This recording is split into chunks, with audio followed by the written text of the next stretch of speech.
This is Richard Wolff from Democracy at Work with another Wolff Responds. I want to respond to many of you asking me basically the following question. How is it possible that the stock market is going up while we are experiencing the worst decline in our economy, the worst levels of unemployment in a century, going back to the Great Depression of the 1930s? Perfectly good question. Here's the answer. The connection between the stock market and what goes on in the rest of the real world that we live in, outside of the markets in New York City and so on, the disconnection there is long-standing. These are two different worlds. There's not zero connection. Obviously, they have something to do with one another. If stocks are booming and going up, the people who own them feel more comfortable about spending money, and that shows up in goods and services produced and sold, and vice versa when the stock market is going down. And likewise, if things are booming on Main Street, it has its impacts on Wall Street. Having said that, though, the disconnection is more pronounced now than ever. And the reason for that, there are two basic ones. Number one, the vast majority of Americans have no significant interest in the stock market.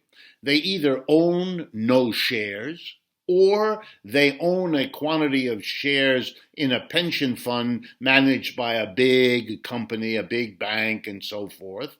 Or maybe they have a few shares, but not enough to make a difference.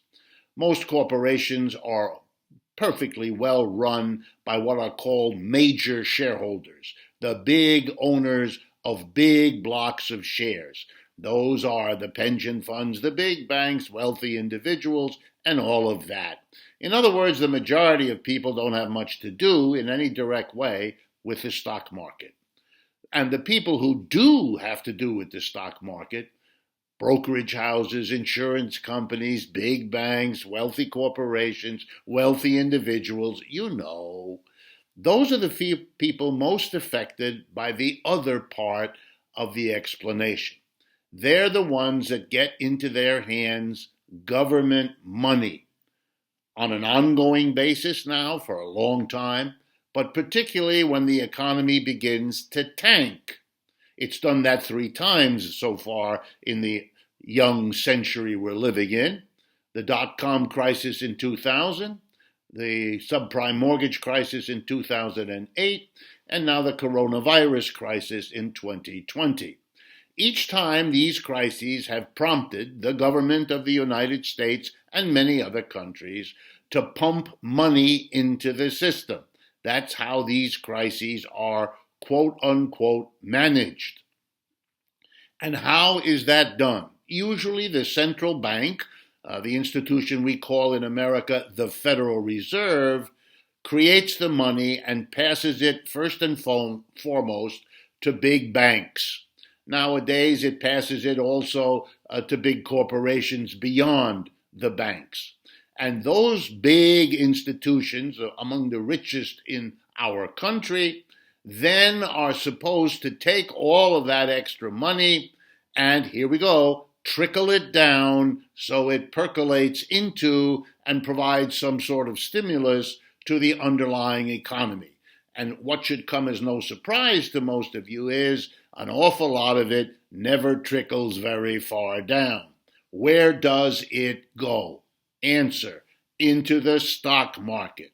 The rich, the big banks, the insurance companies, those are the main players on the stock market. And as they get tons and tons of government money, and even as they get money from other sources, they have no incentive to plow it into the Main Street real economy, because with millions of people unemployed, they're not buying what they did before. There's no profit to be made in producing goods and services which your population cannot anymore afford because it's a crisis. So where does the money go? Into the stock market. There the hope is I can buy it today and sell that share 2 weeks, 2 months, 2 years from now at a higher price and make money.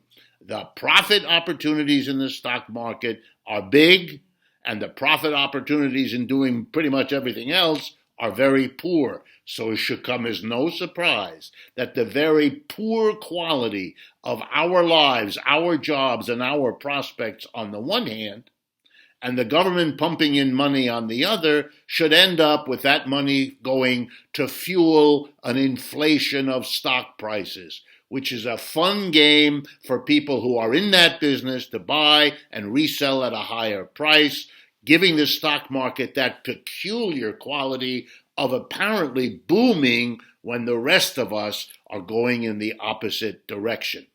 Is it a crazy arrangement? Is it fiercely unfair? You bet.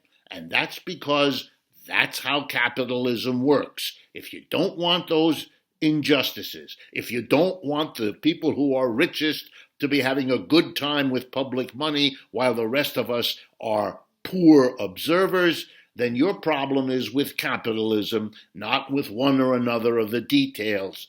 This system works for the few at the top. It always has, and it's doing it now, despite a health crisis, despite an economic class, as much as it ever did. This is Richard Wolff for Democracy at Work.